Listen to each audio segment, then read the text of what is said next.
Doctor Baba Saheb Ambedkar ಎಂತಹ ಒಂದು ಪ್ರತಿಭಾನ್ವಿತ ವ್ಯಕ್ತಿ ಗೊತ್ತಾ? ನಿಮ್ಗೆ ಗೊತ್ತಿರಬಹುದು ಅಂಬೇಡ್ಕರ್ ಕೆಲಸ ಈ ಭಾರತ ದೇಶದಲ್ಲಿ ಏನು ನಡೆದಿದೆ, ಏನ್ ಮಾಡುತ್ತಾ ಇದೆ, ಏನ್ ಕೆಲಸ ಇವತ್ತಿನವರು ಹೋದ್ರು ಕೂಡ ನಡೀತಾ ಇದೆ ಅನ್ನುವಂತ 4 ಮಾತು. ಸುಮಾರು ಒಂದು 100 ವರ್ಷಗಳ ಹಿಂದೆ KRS ಡ್ಯಾಮ್ ಕಟ್ಟಿದ್ರು ಕರ್ನಾಟಕದೊಳಗಡೆ. ಯಾವ ನದಿಗೆ? ಕಾವೇರಿ, ತಲಕಾವೇರಿಯಲ್ಲಿ ಹುಟ್ಟಿದಂತ ಕಾವೇರಿ ಮುಂದೆ ತಮಿಳುನಾಡಿಗೆ ಹೋಗಲಾದ ರೀತಿಯಲ್ಲಿ ನಮ್ಮ ಜನರಿಗೆ ಒಂದಿಷ್ಟು ಕೃಷಿ ಉತ್ಪನ್ನ ಆಗಲಿ ಅಂತ ಹೇಳ್ಕೊಂಡು KRS ಡ್ಯಾಮ್ ಕಟ್ಟಿದ್ರು.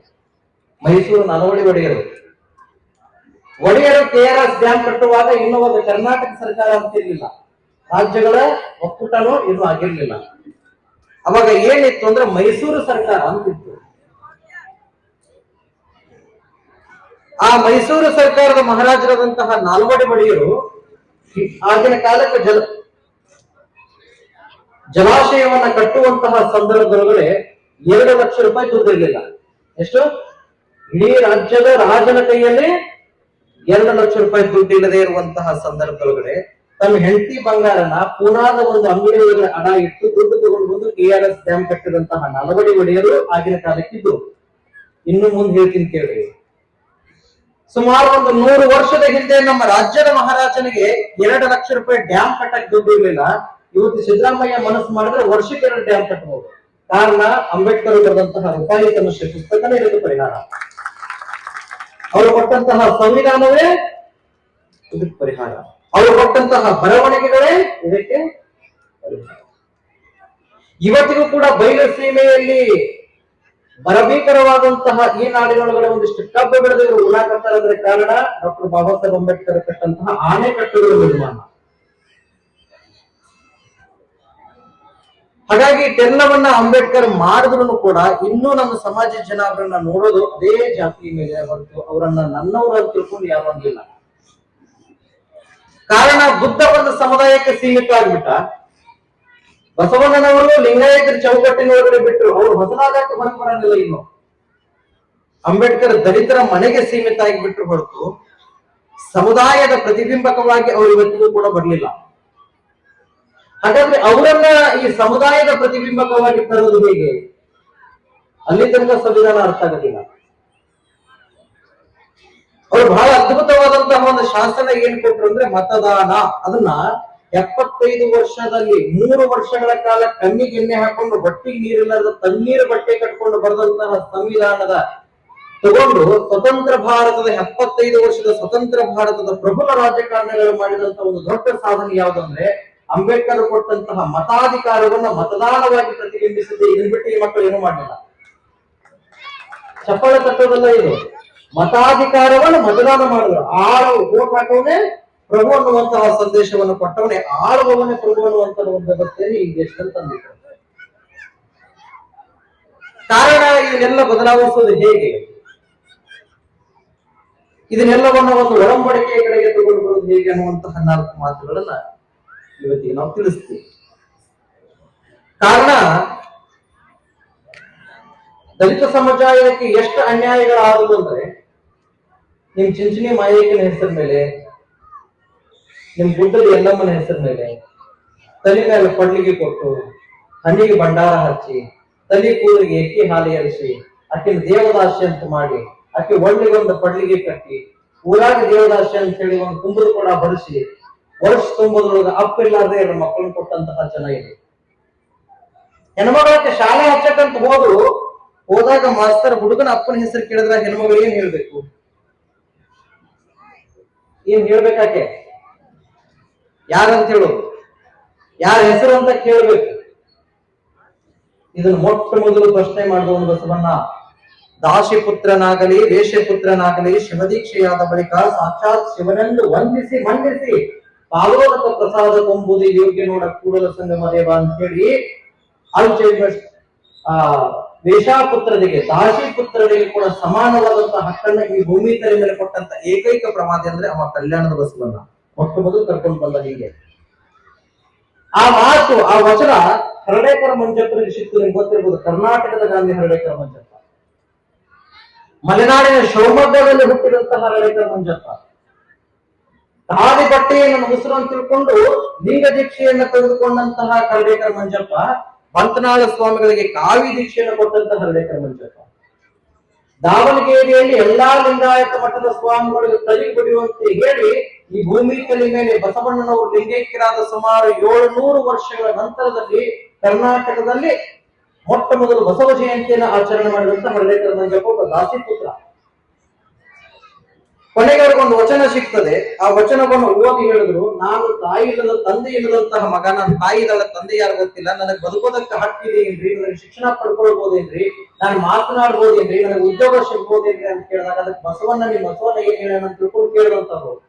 ಅವಾಗ ಅತನಿ ಸ್ವಾಮಿಗಳು ಹೇಳಿದ್ರು, ಶಿವಗಳು ಹೇಳಿದ್ರು, ದಾಸಿ ಪುತ್ರನಾಗಲಿ ವೇಶ್ಯ ಪುತ್ರನಾಗಲಿ ಶಿವದೀಕ್ಷೆಯಾದ ಬಳಿಕ ಸಾಕ್ಷಾತ್ ಶಿವನೆಂದು ವಂದಿಸಿ ಮನ್ನಿಸಿ ಅವನನ್ನ ನಮ್ಮವ ಅಂತ ಕರ್ಕೊಳ್ಳೋದನ್ನೇ ಧರ್ಮ ಅಂತ ತಿಳ್ಕೊಂಡು ಬಸವಣ್ಣ ಹೇಳನಪ್ಪ, ಬಾ ನಿನಗೆ ಲಿಂಗ ಕಟ್ತೀನಿ ಅಂತ ತಿಳ್ಕೊಂಡು ಅತನೇ ಸ್ವಾಮಿಗಳು ಲಿಂಗ ಕಟ್ಟಿದ್ರು.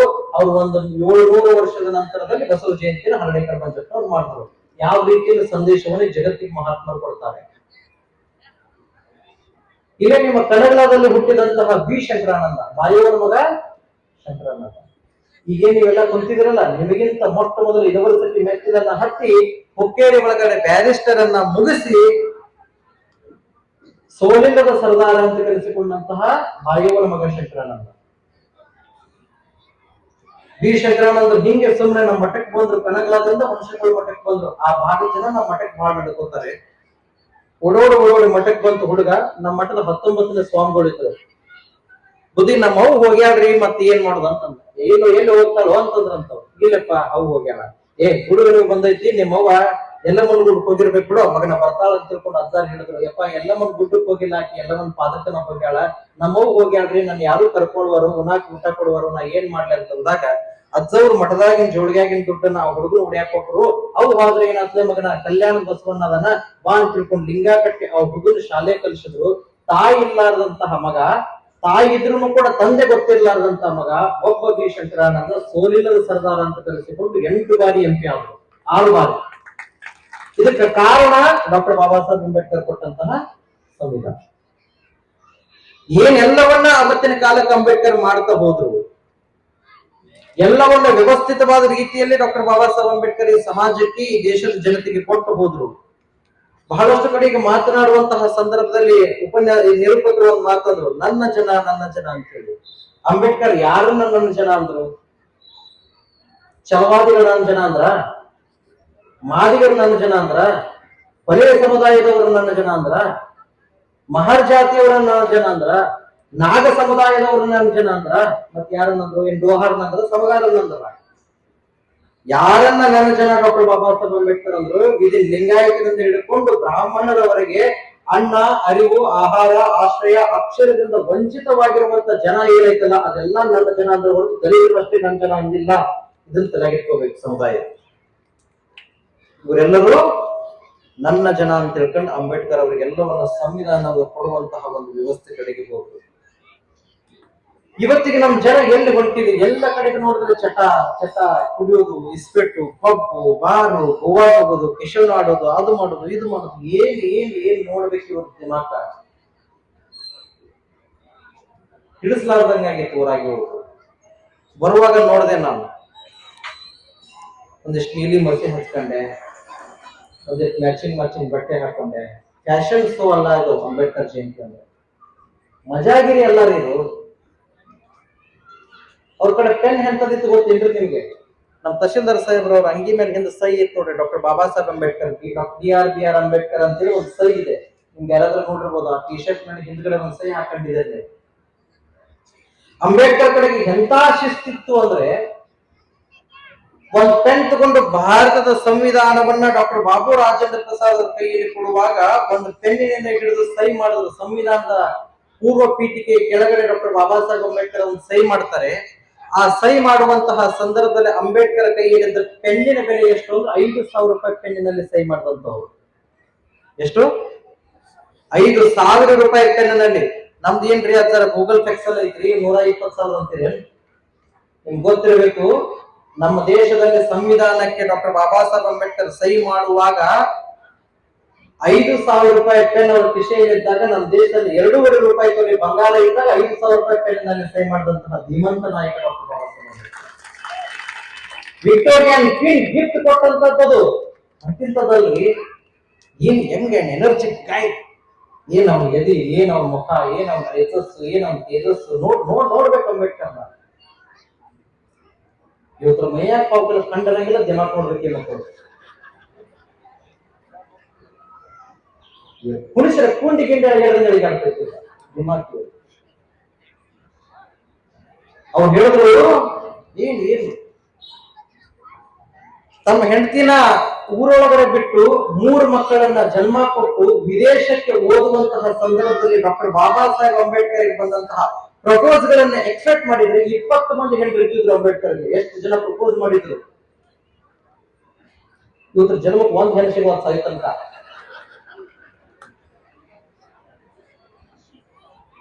20 ಪ್ರಪೋಸ್ಗಳು ಬಂದ್ರು ಕೂಡ ಒಂದು ಎಕ್ಸ್ಪೆಕ್ಟ್ ಮಾಡಲಾರ್ದಂತ ಪವಿತ್ರವಾಗಿ ವಿದೇಶಕ್ಕೆ ಹೋಗಿ ನನ್ನ ಹೆಂಡತಿ ಮೇಲೆ ಕಳಿಸಿಕೊಂಡು ಪುನಃ ಪವಿತ್ರವಾಗಿ ಈ ದೇಶಕ್ಕೆ ಬಂದಂತ ಏಕೈಕ ಬುದ್ಧಿವಂತ ವಿದ್ಯಾರ್ಥಿ ಭಾರತದಿಂದ ಇಂಗ್ಲೆಂಡ್ಗೆ ಹೋಗಿ ಕಲಿತು ಬಂದವರೇ ಡಾಕ್ಟರ್ ಬಾಬಾ ಸಾಹೇಬ್ ಅಂಬೇಡ್ಕರ್.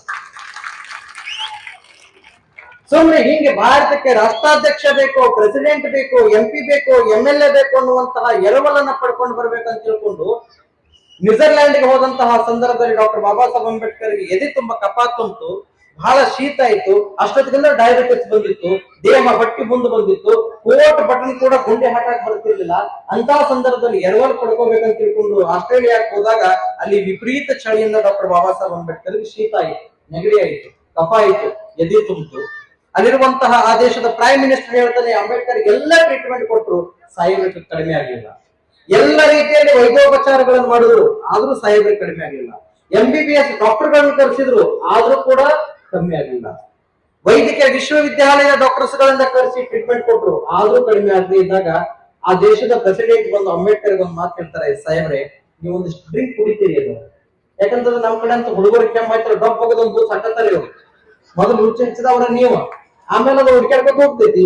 ಕುಡಿಸ್ಬೇಕು ಯಾರ? ಇವ್ರು ಆಂಟಿಬಯೋಟಿಕ್ ಗುಳಿಗೆ ಕೊಡಂಗಿಲ್ರಿ, ಅವ್ರ ಅಪ್ಪ ಕೊಡೋದು ಒಂದು ಬೂತ್ ಹಾಕೇ ಬಿಡ್ತಾರೆ. ಮೊದಲು ಕುಡಿ ದೀಕ್ಷೆ ಕೊಟ್ಟಕ್ಕೆ ತಾಯಿರ ಮನ್ಯಾಗ.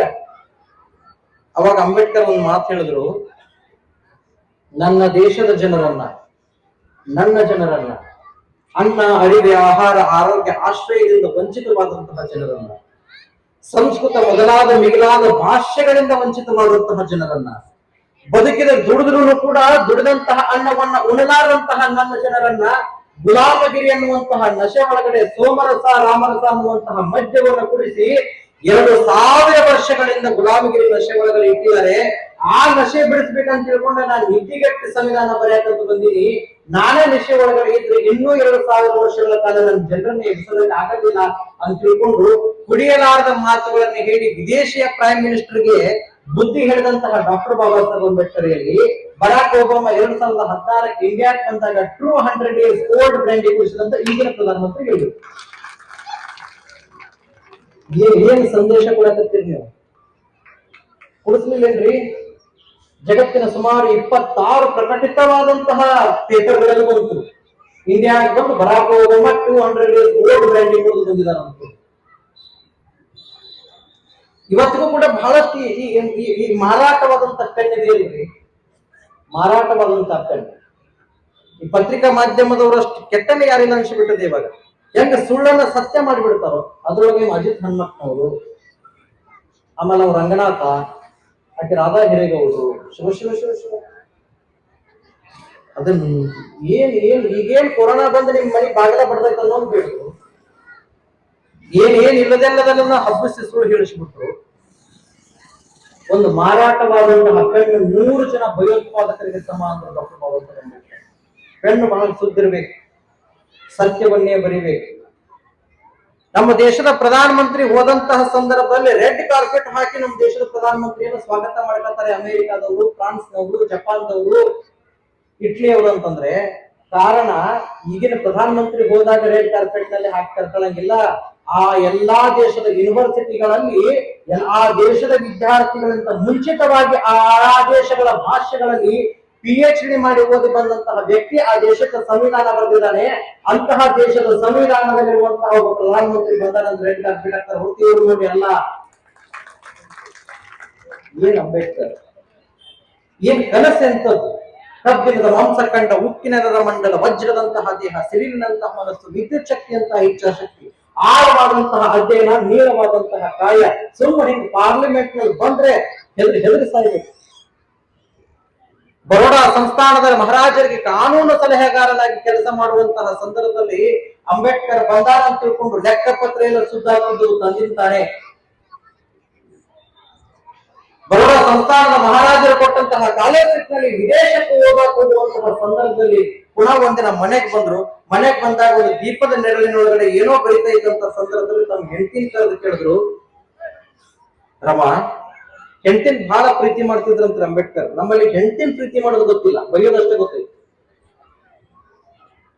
ಎಷ್ಟು ಪ್ರೀತಿ ಮಾಡ್ತಿದ್ರು ಡಾಕ್ಟರ್ ಬಾಬಾ ಸಾಹೇಬ್ ಹೆಂಡತಿರಂದ್ರೆ ರಮು ಅಂತ ಕರಿತಿದ್ರು ಅಂತ ಪ್ರೀತಿಯನ್ನ. ಇವತ್ತಿಗೂ ಅವರ ವೈವಾಹಿಕ ಜೀವನ ಅಂತ ಒಂದು ಪುಸ್ತಕ ಇದೆ, ಓದ್ಬೇಕು ನೀವು. ರಮು ನಿನಗೆ ಅಕ್ಷರ ಬರ್ತದ ಅಂತ ಕೇಳಿದ್ರಂತವ್ರು. ಅವಾಗ ಆ ತಾಯಿ, ಮಹಾತಾಯಿ ರಮಾಬಾಯಿ ಅವರು ಮಾತು ಹೇಳಿದ್ರು, ಜಗತ್ತಿನ ವಿಶ್ವವಿದ್ಯಾಲಯಗಳನ್ನ ನಡಗಿಸಿ ಬಂದಂತಹ ಜ್ಞಾನಿ ಎನಿಸಿಕೊಂಡಂತಹ ಮಹಾಜ್ಞಾನಿ ನನ್ನ ಗಂಡ ನನ್ನ ಮೊದಲಾಗಿರುವಾಗ ಅಕ್ಷರ ನನಗೆ ಹಾಕ್ಬೇಕ್ರಿ ಅಂತ ಕೇಳಿದ್ರಂತ. ಅವಾಗ ಅಂಬೇಡ್ಕರ್ ಒಂದು ಮಾತು ಹೇಳಿದ್ರು, ಈ ಮಾತಿನಿಂದನೇ ನಮ್ಮ ದೇಶದ ಹೆಣ್ಮಕ್ಳು ಇವತ್ತಿಗೂ ಅಡಿಗೆ ಮನೆ ಬಿಟ್ಟು ಹೊರಗೆ ಬರಲಿಲ್ಲ. ನಿಮ್ಮನ್ನ ಅಡಿಗೆ ಮನೆಯಿಂದ ಹೊರಗೆ ಬಂದು ನಿಮ್ಮನ್ನು ಪಾರ್ಲಿಮೆಂಟ್ ಅಲ್ಲಿ ಕೂರಿಸ್ಬೇಕಾದ್ರೆ ಎಲ್ಲಾ ಹೆಣ್ಮಕ್ಳಿಗೆ ಶಿಕ್ಷಣ ಕೊಡ್ಬೇಕು, ಅದಕ್ಕಿಂತ ಮೊದಲು ನಿನಗ ಕೊಡ್ತೀನಿ ಅಂತ ತಿಳ್ಕೊಂಡು 4 ಅಕ್ಷರ ಮರಾಠಿ, ಕೊಂಕಣ ಮರಾಠಿ ಒಳಗಡೆ 4 ಅಕ್ಷರ ಹೆಂಡತಿ ಕಳಿಸಿದ್ರು. 4 ಅಕ್ಷರ ಕಲ್ತಂತ ಹೆಣ್ಮಗಳು ತಮ್ಮ ಮಗ ಸತ್ತಾಗ ಡಾಕ್ಟರ್ ಬಾಬಾ ಸಾಹೇಬ್ ಅಂಬೇಡ್ಕರ್ ಸುದ್ದಿ ಬರಿಸಿ ಕಳಿತಾಳಾಗ್ತ ಹೆಣ್ಮಗಳು. ಅವಾಗ ಓದಿದಂತಹ ಸಂದರ್ಭದಲ್ಲಿ ಅಂಬೇಡ್ಕರ್ ಅಂದ್ರು, ನನ್ನ ಹೆಂಡತಿಗೆ 4 ಅಕ್ಷರ ಕಲಿಸಿದ್ದು ಇವತ್ತಿಗೆ ನನ್ನ ಜನ್ಮ ಸ್ವಾರ್ಥಕ ಆಯ್ತು ಅಂತಂದ್ರು ಅಂಬೇಡ್ಕರ್. ಆ ಹೆಣ್ಮಗಳ ತ್ಯಾಗ ಎಂತದೇವ. ಇವತ್ತೆಲ್ಲರೂ ಮ್ಯಾಚಿಂಗ್ ಸೀರಿದಾವೆ, ತಲೆಯಲ್ಲಿ ಪೆಟ್ಟ ಇದಾವೆ, ಗಂಡಿನ ಸಮಾನವಾಗಿ ಬಂದು ಕುಂತಿದ್ದೀರಿ. ಬಹಳಷ್ಟು ಈ ಮಹಾಭಾರತದ ಭೀಮನ ಬಗ್ಗೆ ಬಹಳ ಮಂದಿ ಹೇಳ್ತಾರೆ, ಜಿಗಜಿಗದ ಹೇಳ್ತಾರೆ ಮಕ್ಕಳು. ಅದೇನ್ ನೋಡ್ಬೇಕು. ನಮ್ಮಂತವ್ರನ್ನ ಹೇಳಿದ್ರೆ ನಿಮ್ಮಂತವ್ರ ತನಕ ಜಯ ಅಂತಾರೆ, ಇನ್ನ ತನಕ ಬಿಡುವ. ಮಹಾಭಾರತದ ರಾಮನ ಬಗ್ಗೆ, ಮಹಾಭಾರತದ ರಾಮನಿಂದ ಭೀಮನಿಂದ ಈ ದೇಶಕ್ಕೆ ಏನಾಗಿದೆ ಇಲ್ಲೋ ಗೊತ್ತಿಲ್ಲ, ಆದ್ರೆ ಸ್ವತಂತ್ರ ಭಾರತದ ಭೀಮನಿಂದ ಈ ಭಾರತ ಉಳಿದಿದೆ ಅನ್ನುವಂತಹ ಪ್ರಜ್ಞೆ ಬರಬೇಕು. ಮಹಾಭಾರತದ ಭೀಮ ಏನ್ ಮಾಡ್ದ ಅಂದ್ರೆ, ತನ್ನ ಹೆಂಡತಿ ಯಾವ ದ್ರೌಪದಿ, ಧೃತರಾಷ್ಟ್ರ ತನ್ನ ಹೆಂಡತಿಯಾದಂತಹ ದ್ರೌಪದಿಯನ್ನ 5 ಮಂದಿ ಗಂಡರು, 101 ಮಂದಿ ಭಾವಂದ್ರು, ದ್ರೋಣಾಚಾರ್ಯ ಮೊದಲಾದ ಧೃತರಾಷ್ಟ್ರ, ಕುಂತಿ ಮೊದಲಾದಂತಹ ಹಿರಿಯರ ಮಧ್ಯದಲ್ಲಿ ತನ್ನ ಹೆಂಡತಿಯನ್ನೇ ಸೀರೆ ಹಿಡಿದು ಎಳೆಯುವಾಗ ದಪ್ಪ ಕೊಟ್ಟಂತಹ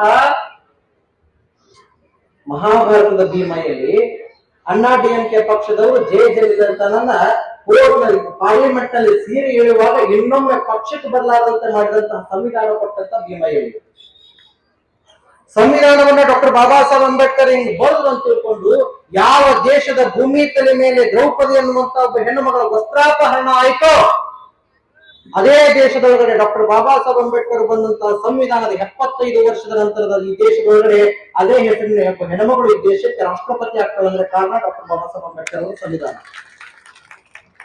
ಎಂತಹ ಒಂದು ಹುಮ್ಮಸ್ಸಿನ ಕೆಲಸವನ್ನ ಆಗಿನ ಕಾಲಕ್ಕೆ ಅವ್ರು ಹಿಂಗ್ ಓದ್ತಾ ಹೋದ್ರು. ಓದುವಂತ ಸಂದರ್ಭದಲ್ಲಿ ನನ್ನ ದೇಶದ ಜನರಿಗೆ ಒಂದು ಮಾತು ಹೇಳಿದ್ರು ಅಂಬೇಡ್ಕರ್. ಏನ್ ಹೇಳಿದ್ರು ಅಂದ್ರೆ, 200 ವರ್ಷಗಳ ಕಾಲ ಆಳಿದಂತಹ ಬ್ರಿಟಿಷರು ನಿಮ್ಮನ್ನ ಬೂಟುಗಾಲಿನಿಂದ ಒದಿತಾರೆ, ಅದೇ ಬ್ರಿಟಿಷರು ನನ್ನ ಬೂಟುಗಾಲಿಗೆ ಮುತ್ತಿಡ್ತಾರೆ. ಕಾರಣ ನಾನು ವಿದ್ಯಾವಂತ, ನೀವು ಅನಕ್ಷರಸ್ಥರು ಅಂದ್ರೆ. ಸುಮ್ಮನೆ ಹಿಂಗ ಪಾರ್ಲಿಮೆಂಟ್ ನಲ್ಲಿ ಬಂದ್ರೆ ಆಗಿನ ಕಾಲಕ್ಕೆ ಈಸ್ಟ್ ಇಂಡಿಯಾ ಕಂಪನಿಯಲ್ಲಿರುವಂತಹ ಬ್ರಿಟಿಷ್ ಅಧಿಕಾರಿಗಳು ಗಡಗಡ ನಡುತ್ತಿದ್ರು. ತಲೆ ಮೇಲೆ ಇರುವಂತಹ ಒಂದು ಕ್ಯಾಪ್, ಕೈಯಾಗಿರುವಂತಹ ಒಂದು stick, coat, pant, suit, tie, pen, ಹಿಂಗ್ ಬಂದ್ರು ಅಂದ್ರೆ 3 ಕಲರ್ ಪೆನ್ ಇರ್ತಿದ್ರು ಅಂತ ಅಂಬೇಡ್ಕರ್ ಕಿಶೆ ಒಳಗಡೆ. ಆಗಿನ ಕಾಲಕ್ಕೆ ಗ್ರೀನ್ ಇಂಕ್ ನಲ್ಲಿ ಸಹಿ ಮಾಡುವಂತಹ ಅಪಾರ್ಚುನಿಟಿ ಕೊಟ್ಟಿದ್ದೆ ಡಾಕ್ಟರ್ ಬಾಬಾ ಸಾಹೇಬ್ ಅಂಬೇಡ್ಕರ್ ಈ ಮಂದಿಗೆ. ಕೂಟ್ ಹಾಕೋಕತ್ತೀರಿ, ಸೂಟ್ ಹಾಕೋಕತ್ತೀರಿ, ಬೋಟ್ ಹಾಕೋಕತ್ತೀರಿ, ಬೋಟ್ ಹಾಕಾಕತ್ತೀರಿ, ಜೀವನದಲ್ಲಿ ಒಂದಿಷ್ಟು ವ್ಯವಸ್ಥಿತವಾಗಿ ನಿಂತಿದ್ದಾರೆ ಅಂದ್ರೆ ಅದೆಲ್ಲ ಕೊಟ್ಟಂತ ಅಂಬೇಡ್ಕರ್ ಕೊಟ್ಟಂತ ಭಿಕ್ಷೆ ಈ ದೇಶದ ಜನರಿಗೆ, ದಲಿತರಿಗೆ ಕೊಟ್ಟದ್ದಲ್ಲ, ಈ ದೇಶದ 140 ಕೋಟಿ ಜನಸಂಖ್ಯೆಗೆ ಕೊಟ್ಟದ್ದು. ಅಂಬೇಡ್ಕರ್ ಬರೋ ತನಕ ಈ ದೇಶದ ಒಳಗಡೆ ರಾಣಿ ಹೊಟ್ಟೆಯಲ್ಲಿ ರಾಜ ಹುಟ್ಟಬೇಕಾಗಿತ್ತು, ರಾಣಿ ಹೊಟ್ಟೆಯಲ್ಲಿ ರಾಜ ಹುಟ್ಟಬೇಕಾಗಿತ್ತು. ಆದ್ರೆ ಚಾ ಮಾರವನು ಒಬ್ಬ ಈ ದೇಶಕ್ಕೆ ಪ್ರಧಾನಮಂತ್ರಿ ಆಗುವಂತ ಸಂವಿಧಾನವನ್ನು ಕೊಟ್ಟವರು ಯಾರಂದ್ರೆ ಡಾಕ್ಟರ್ ಬಾಬಾ ಸಾಹೇಬ್ ಅಂಬೇಡ್ಕರ್. ಇವತ್ತಿಗೂ 75 ವರ್ಷದ ಹಿಂದೆ ಯಾರು ಕೂಡ ನಮ್ಮಂತೆ ಕೆಳ ಸಮಾಜದವರಾಗಿರ್ಬಹುದು, ಓಬಿಸಿಗಳಾಗಿರ್ಬಹುದು, ಥರ್ಡ್ ಯಾರು ಕೂಡ ರಾಜಕಾರಣದ ವ್ಯವಸ್ಥೆಗಳಿಗೆ ಬಂದವರಲ್ಲ. ಸಿದ್ದರಾಮಯ್ಯನಪ್ಪ ಕುರಿ ಕಾಯ್ತಿದ್ದ, ಕುರಿ ಕಾಯೋನ್ ಮಗ ಕುರಿ ಕಾಯೋನೇ ಆಗ್ತಿದ್ದ. ದೇವೇಗೌಡರಪ್ಪ ಒಕ್ಕಲಿಗನ ಮಗ ಒಕ್ಕಲಿಗನ ಆಗ್ಬೇಕಾಗಿತ್ತು. ಎಸ್ ನಿಜಲಿಂಗಪ್ಪನ ಮಗ ಒಕ್ಕಲಿಗ, ಅವರು ಉಳುಮೆನ ಮಾಡಬೇಕಾಗಿತ್ತು. ಆದ್ರೆ ಅಂಬೇಡ್ಕರ್ ಕೊಟ್ಟಂತಹ ಸಂವಿಧಾನ ಈ ದೇಶಕ್ಕೆ ಬಂದಾಗ ಕುರಿ ಕಾಯೋರ ಮಗ ಈ ಕರ್ನಾಟಕ ರಾಜ್ಯದ ಮುಖ್ಯಮಂತ್ರಿ ಆದ. ಒಕ್ಕಲಿಗನ ಮಗ ದೇವೇಗೌಡರು ಈ ರಾಜ್ಯದ 16 ತಿಂಗಳು ಪ್ರಧಾನಮಂತ್ರಿ ಆದರು. ಕಾರಣ ಸಂವಿಧಾನ. ಆ ಸಂವಿಧಾನವನ್ನ ಓದಿ ಅದನ್ನು ಅರ್ಥೈಸಿಕೊಳ್ಳುವ ಮಟ್ಟಕ್ಕೆ ಹೋಗಬೇಕಾದ್ರೆ ಅಂಬೇಡ್ಕರ್ ಕೊಟ್ಟಂತಹ ಬಹಳ ದೊಡ್ಡ ಸಂದೇಶದ ಪುಸ್ತಕ ಯಾವುದಂದ್ರೆ ಭಾರತೀಯ ರೂಪಾಯಿ ಸಮಸ್ಯೆ, ಪ್ರಾಬ್ಲಮ್ ಆಫ್ ರೂಪಿ. ಆ ಪುಸ್ತಕ ಯಾವುದು ಅಂದ್ರೆ ಲಂಡನ್ ದೇಶದಲ್ಲಿರುವಂತಹ ಪ್ರತಿಷ್ಠಿತವಾದಂತಹ ಒಂದು ದೇಶದ ಎಕನಾಮಿಕ್ ಸ್ಕೂಲ್ನ ವಿಶ್ವವಿದ್ಯಾಲಯದಲ್ಲಿ, ಆ ವಿಶ್ವವಿದ್ಯಾಲಯ ಕಟ್ಟಿ ಸುಮಾರು 60 ವರ್ಷಗಳ ನಂತರದಲ್ಲಿ ಅರ್ಥಶಾಸ್ತ್ರದಲ್ಲಿ ಮೊಟ್ಟ ಮೊದಲು PhD ಮಾಡಿದಂತ ಏಕೈಕ ಈ ದೇಶದ ಈ ಜಗತ್ತಿನ ಏಕೈಕ ಬುದ್ಧಿವಂತ ವಿದ್ಯಾರ್ಥಿ ಅಂದ್ರೆ ಡಾಕ್ಟರ್ ಬಾಬಾ ಸಾಹೇಬ್ ಅಂಬೇಡ್ಕರ್. ಇವತ್ತಿಗೂ ಕೂಡ ಆ ದೇಶದ ಯೂನಿವರ್ಸಿಟಿಗಳಲ್ಲಿ ಈ ಪುಸ್ತಕವನ್ನ ಪಟ್ಟಿ ಮಾಡಿಟ್ಟಿದ್ದಾರೆ. ನಮ್ ಜನರಿಗೆ ಇನ್ನೂ ಗೊತ್ತಿಲ್ಲ, ನಮ್ ಜನ ಇನ್ನೂ ಅದನ್ನು ಓದ್ತಾ ಇಲ್ಲ. ಅರ್ಥಶಾಸ್ತ್ರದ ಪಿತಾಮಹ ಯಾರು ಅಂತ ಹೇಳಿದ್ರೆ ಎಡಮ್ ಸ್ಮಿತ್ ಅಂತ ಹೇಳ್ತೀವಿ ಹೊರತು ಭಾರತದ ಅರ್ಥಶಾಸ್ತ್ರದ ಪಿತಾಮಹ ಡಾಕ್ಟರ್ ಬಾಬಾ ಸಾಹೇಬ್ ಅಂಬೇಡ್ಕರ್ ಅನ್ನುವಂತಹ ಮಾತು ಇನ್ನೂ ನಮ್ ಜನರಿಗೆ ಬರ್ತಾ ಇಲ್ಲ. ಕಾರಣ ಕರ್ನಾಟಕ ರಾಜ್ಯದ ಪಠ್ಯ ಪುಸ್ತಕ ನಿಗಮ ಮಂಡಳಿಯವರು ಅಂತ ಹರಾಮ್ ಕೊಡುತ್ತಾರ. ಸುಳ್ಳು ಬರೀ ಸುಳ್ಳು. ಹಾಗಾಗಿ ಈ ರೀತಿಯಲ್ಲಿ ಆದ್ರೆ ಅಂಬೇಡ್ಕರ್ ಉಳಿಯೋದು ಹೇಗೆ? ನಿಮ್ ಹಿಡಗಲ್ ಡ್ಯಾಮ್ ಆಗಿರ್ಬೋದು, ನಿಮ್ ಇಂದ್ರಾನಗರ ಅಣೆಕಟ್ಟು ಆಗಿರ್ಬೋದು, ನಿಮ್ ನವೀನ್ ತೀರ್ಥ ಡ್ಯಾಮ್ ಆಗಿರ್ಬೋದು, ನಿಮ್ KRS ಡ್ಯಾಮ್ ಆಗಿರ್ಬೋದು, ನಿಮ್ಮ ಕೃಷ್ಣಾ ನದಿಗೆ ಮಹಾರಾಷ್ಟ್ರದಿಂದ ಹಿಡ್ಕೊಂಡು ಕೊನೆಗೆ ಬಂಗಾಳ ಕೊಲ್ಲಿ ತನಕ ಹೋಗುವಂತಹ ಕೃಷ್ಣಾ ನದಿಗೆ 6 ಡ್ಯಾಮ್ ಕಟ್ಟ್ಯಾರಂದ್ರೆ ಆ ಡ್ಯಾಮ್ ಅನ್ನ ಮಂಜೂರು ಮಾಡಿದಂತ ಅಂಬೇಡ್ಕರ್ಗೆ ಈ ದೇಶದಲ್ಲಿರುವಂತಹ ಸುಮಾರು 100 ಡ್ಯಾಮ್ಗಳನ್ನ ಕಟ್ಟಿದ್ರು ಕೂಡ ಆ ಡ್ಯಾಮ್ ಅನ್ನುವಂತ ಕಾನ್ಸೆಪ್ಟ್ ಕೊಟ್ಟಂತ ಅಂಬೇಡ್ಕರ್ ಹೆಸರು ಒಂದು ಡ್ಯಾಮ್ಗೂ ಕೊಡ್ಲಿಲ್ಲ. ನಮ್ಮ ದೇಶದ ವ್ಯವಹಾರ ಲೆಕ್ಕ ಹೆಂಗ್ ನಡಿಬೇಕಂದ್ರೆ ಗರಿ ನೋಟುಗಳಿಂದಲೇ ನಮ್ಮ ದೇಶದ ವ್ಯವಹಾರ ನಡಿಬೇಕು. ಅಂತಾರಾಷ್ಟ್ರೀಯ ವ್ಯವಹಾರ ಹೆಂಗ್ ಮಾಡ್ಬೇಕಂದ್ರೆ ಬಂಗಾರ ಮತ್ತು ಬೆಳ್ಳಿಯ ಅಮೂಲ್ಯ ವಸ್ತುಗಳಿಂದ ವ್ಯವಹಾರ ಮಾಡ್ಬೇಕಂತ ತಿಳ್ಕೊಂಡು ಈ ದೇಶಕ್ಕೆ ಆರ್ಥಿಕ ಬುನಾದಿಯನ್ನ ಹಾಕಿದಂತ ಅಂಬೇಡ್ಕರ್ ಫೋಟೋ ಒಂದು ನೋಟಿನ ಮೇಲಲ್ಲ, ₹1 ಕಾಯಿನ್ ಮೇಲೂ ಬರಲಿಲ್ಲ ನಮ್ಮ ದೇಶದ ವಿಧಿ. ಭಾರತಕ್ಕೆ ಅತ್ಯುನ್ನತ ಸಾಧನೆಯನ್ನ ಮಾಡಿದಂತಹ ಸಾಧಕರಿಗೆ ಬರುವಂತಹ ಪರಮೋಚ್ಚ ಈ ದೇಶದ ಪ್ರಶಸ್ತಿ ಯಾವುದಂದ್ರೆ ಭಾರತ ರತ್ನ. ಭಾರತ ರತ್ನ ಅನ್ನುವಂತಹ ಪ್ರಶಸ್ತಿಯನ್ನ ಕೊಡಬೇಕಾದಂತಹ ಪ್ರಶಸ್ತಿಯನ್ನ ಡಾಕ್ಟರ್ ಬಾಬಾ ಸಾಹೇಬ್ ಅಂಬೇಡ್ಕರ್ ಆ ಪ್ರಶಸ್ತಿಯನ್ನ ಕೊಟ್ಟಂತ ಸಂದರ್ಭದಲ್ಲಿ ಅವರಿಗೆ ಆ ಪ್ರಶಸ್ತಿ ಕೊಡ್ಬೇಕಾದ್ರೆ ಅವರು ಲಿಂಗೈಕ್ಯರಾಗಿ ಅವರು ಜೀವ ಬಿಟ್ಟು 50 ವರ್ಷದ ನಂತರದಲ್ಲಿ ಕೊಟ್ಟರು. ಈ ಕ್ರಿಕೆಟ್ ಆಟದಾಗ ಬ್ಯಾಟ್ ಆಡ್ತಾನಲ್ರಿ, ಹೆಸರು ಕ್ರಿಕೆಟ್ ದೇವ್ರ ಅಂತ ಕರೀತಾರಲ್ಲ, ಯಾರ್ರಿ? ಸಚಿನ್ ತೆಂಡೂಲ್ಕರ್. ಅವ ಈ ದೇಶದ ಜನರಿಗೆ ಒಂದು ಸುಳ್ಳು ಹೇಳ, ಇನ್ನೂ ನಮ್ಮ ಮಂದಿಗೆ ಗೊತ್ತಾಗಂಗಿಲ್ಲ. ಗೊತ್ತೈತೇನ್ರಿ? ನಮ್ ದೇಶದ ಜನರಿಗೆ ಒಂದು ಸುಳ್ಳು ಹೇಳ ನಾವು ಗೊತ್ತೈತಿಲ್ಲ ನಿಮಗೆ? ಮೊಬೈಲ್ದಾಗ ರೀಲ್ಸ್ ನೋಡುವ ಬರ್ತೈತವ, ಟಿವಿ ನೋಡುವಾಗ ಅಡ್ವರ್ಟೈಸ್ಮೆಂಟ್ ಬರ್ತೈತಿ. ಏನಂದ್ರೆ Boost is secret of my energy. ಹೇಳ್ಯಾನೇನ್ರಿ? ಹೇಳ್ಯಾನೇನಮ್ಮ? ನಿಮ್ಮ ಮೊಮ್ಮಗಳು ತಂದು ಕುಡಿಸ್ಯಾರಿಲ್ಲ? ಏನ್ ಎದಿ ಉಡ್ಡ ಹೋ ಮಕ್ಕಳ್ರೆ ನಿಮ್ಮ